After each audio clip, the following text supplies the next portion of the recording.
Good morning বন্ধুরা। আজকে 9 তারিখ রবিবার, 9 মার্চ রবিবার। এখন বসে আছি ব্রেকফাস্ট টেবিলে, অনেক কিছু নিয়েছি। এখানে ব্রেকফাস্টে প্রচুর ভ্যারাইটি আছে, যেরকম খুশি, সে পুরি সবজি থেকে শুরু করে ব্রেড বাটার, সাউথ ইন্ডিয়ান, এছাড়া ফল তো যথেষ্টই আছে, তাছাড়া পরিজ রয়েছে, নানান রকম যা যা মানে ইংলিশ থেকে শুরু করে একদম সাউথ ইন্ডিয়ান পর্যন্ত সব কিছু আছে। পছন্দ মতো ব্রেকফাস্ট আপনারা করে নিতে পারবেন এবং ব্রেকফাস্টটা কমপ্লিমেন্টারি। আমরা আছি হোটেল নন্দনে।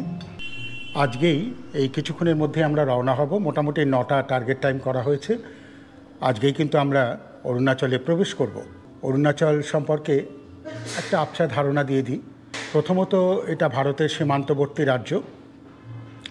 দক্ষিণ দিকে রয়েছে এই আসাম, আর পশ্চিম দিকে রয়েছে ভুটান, আর উত্তর পূর্বে পুরোটাই কিন্তু চায়না। সুতরাং বোঝা যাচ্ছে যে পুরোটাই আমাদের বর্ডার এলাকা। যাব আমরা, যদি আবহাওয়া ভালো থাকে তাহলে বুমলা পাস, আর বর্ডার এলাকায় আমাদের সেনাবাহিনী নিয়ে যাবে, সেখানে আমরা যাব। সেটা তো 2-3 দিন পরের ব্যাপার। আপাতত আমরা যাচ্ছি ভালুকপং। মাঝ রাস্তায় মহামৃত্যুঞ্জয় টেম্পলটা দেখব, সেরকম একটা প্ল্যান আছে। দেখা যাক কতদূর কী হয়। আপাতত আমরা দেখে নিই অরুণাচলের পুরো ম্যাপটা এবং তার সম্বন্ধে ছোটোখাটো কিছু তথ্য। 1870 সালের আগে পর্যন্ত ভারতের উত্তর পূর্বাঞ্চল ছিল সীমানাহীন পাহাড় আর বন জঙ্গলে ভরা একটা এলোমেলো জায়গা। নাগা হিল, শিবসাগর, কামরূপ, শিলং, এইভাবে কিছু কিছু জায়গা অর্থনৈতিক কারণে চিহ্নিত করা হতো। এরপর ভাষা, সংস্কৃতি, প্রশাসনের কারণে আগে পরে জন্ম হল অরুণাচল, নাগাল্যান্ড, মণিপুর, মিজোরাম, ত্রিপুরা আর মেঘালয়। আমরা যাচ্ছি 17টি জেলা নিয়ে গড়া অরুণাচলে। অরুণাচলের সর্বত্র অবাধে ঘুরে বেড়ানোর অনুমতি নেই।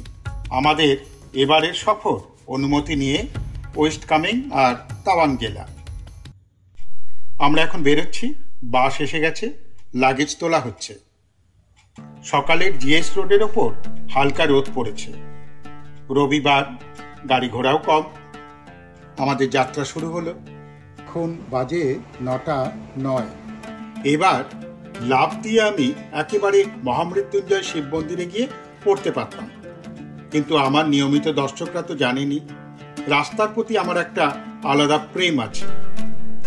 অল্প কিছু পথ, পাহাড়ি পথের অনবদ্য বাঁক আর টুকটাক গল্পগাছা করতে করতেই আমরা পৌঁছে যাব এই পর্বের গন্তব্যে, অর্থাৎ মহামৃত্যুঞ্জয় মন্দিরে। আমরা আসাম বিধানসভা পেরিয়ে যাচ্ছি। সকালের শহুরে পথও সুন্দর লাগে। নিবিড় অন্ধকার থেকে সকালের আলোয় আর মোড়া ভাঙা শহরকে কবিতার মতো দেখতে লাগে। এখান থেকে মৃত্যুঞ্জয় শিব মন্দির প্রায় 127 কিলোমিটার, ঘন্টা 2 লাগবেই। আসাম নওগাঁ হাইওয়ে রবিবারের ছবি বেশ সুখকর। কিছু পরেই টিলা পাহাড়ের দেখা মিলল। শহর ক্রমশ শহরতলি হলো। রোদ একেবারে ঝাঁকিয়ে পড়েছে। পাহাড়ি রাস্তার বাঁকগুলো এবার স্পষ্ট হচ্ছে। এই অসাধারণ রাস্তাটায় আর বেশি কথা বলা ঠিক হবে না, শুধু মিউজিক আর এগিয়ে চলা।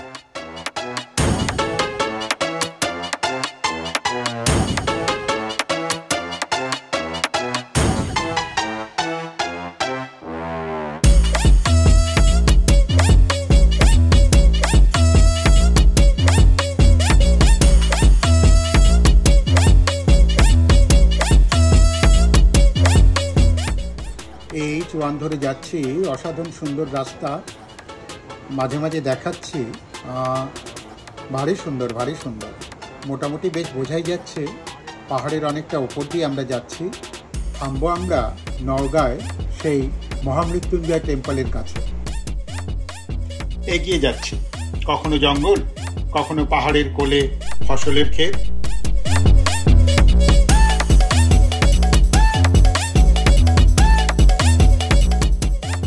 বেরোলাম কিছু বসতি, দোকানপাট।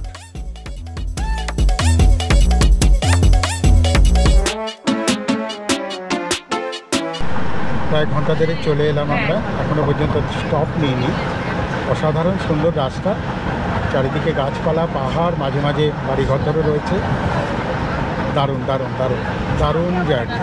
এই রাস্তাটা কোথায় যেন দেখছিলাম, বলছে একটু বোরিং হতে পারে, কোথায় কোনো রকম বোরিংয়ের ব্যাপারই নেই। আর সুন্দর হাওয়া দিচ্ছে, হালকা রোদ্দুর, যে ঝাঁঝা রোদ্দুর গরম করছে ব্যাপারটা তাও নয়। আর পাহাড়ি রাস্তা যেরকম সুন্দর হয় সেরকম দারুণ দারুণ।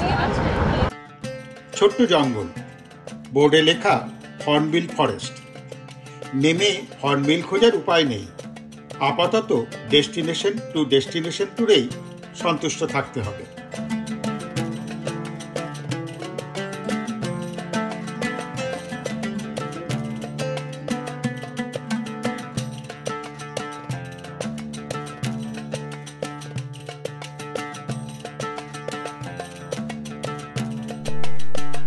ব্যাস পৌঁছে গেছি বর্ধমান বা মেদিনীপুরে।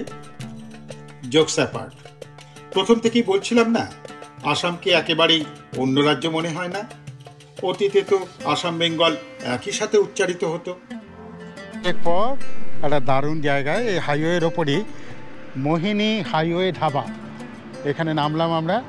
একটু চাটা খাওয়া যাক, একটু হেঁটেও নেওয়া যাক, রাস্তাটাও একটু দেখা যাক। দারুণ একটা দারুণ দারুণ দারুণ সুন্দর একটা জায়গা। এই যে আই লাভ মোহিনী, এবং এই হচ্ছে রেস্তোরাঁ। চাটা খাওয়া হয়ে গেল, এবার আমরা আবার রওনা হচ্ছি নেক্সট স্টপে মহামৃত্যুঞ্জয় টেম্পল। সেখানে গিয়ে আমরা ছবি টবি তুলবো, ঘুরবো ফিরবো, তারপরে নেক্সট একদম নামেরিতে গিয়ে হল্ট করব আজকের মতো। ও হ্যাঁ, বলা হয়নি, আমরা আজই অরুণাচলে ঢুকছি না, অর্থাৎ ভালুকপং পার হচ্ছি না। ওটাই তো অরুণাচল আর আসামের সীমারেখা। থাকছি নামেরি অভয়ারণ্যের কোলে এক তাক লাগানো রিসোর্টে। এক্ষুনি সবটা বলছি না, ক্রমশ প্রকাশ্য। হাইওয়ে থেকে রাস্তা ডান হাতে চলে গেছে মন্দিরের দিকে, একটু ঘুরে ইউ টার্ন করে আসতে হলো। রাস্তার নামও মহামৃত্যুঞ্জয় টেম্পল রোড।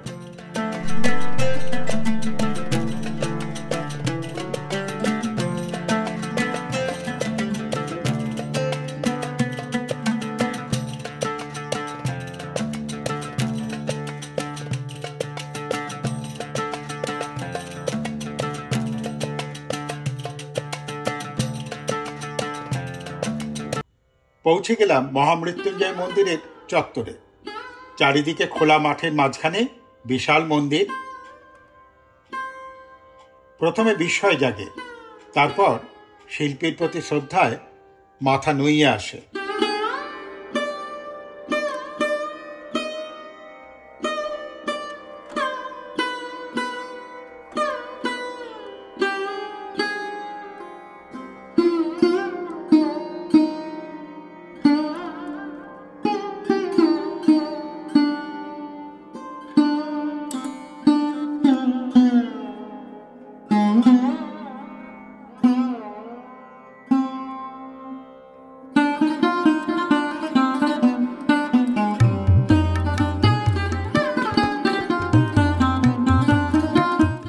আমি দাঁড়িয়ে আছি মহামৃত্যুঞ্জয় মন্দিরের সামনে।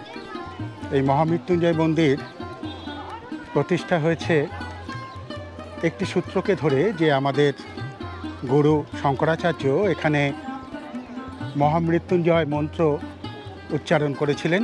ফলে এখানেই মহামৃত্যুঞ্জয় মন্দির প্রতিষ্ঠা করা শুরু হয়েছে। প্রায় 2001 সাল থেকে চেষ্টা করা হয়েছে, 1-3 ক্রমশ হতেই চলেছে, কিন্তু নানান কারণে তার বিভিন্ন বাধাবিঘ্নের জন্য মন্দিরটি প্রতিষ্ঠিত হতে পারেনি।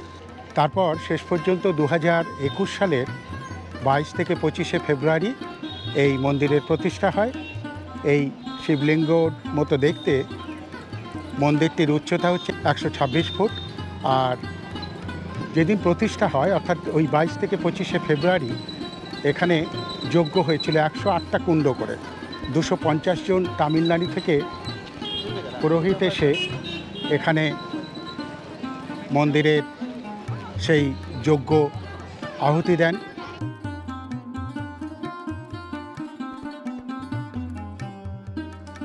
শিবলিঙ্গ সদৃশ মন্দিরটি পুরোটাই ব্ল্যাক স্টোন দিয়ে তৈরি।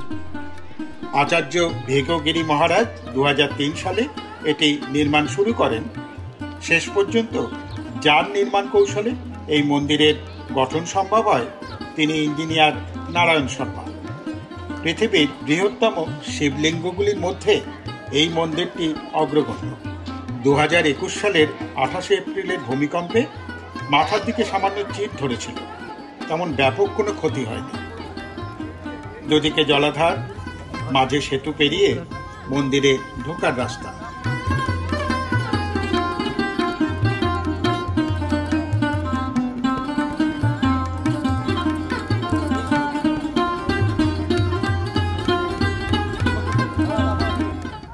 মন্দির থেকে রওনা হলাম ঠিকই, কিন্তু আবার থামতে হলো।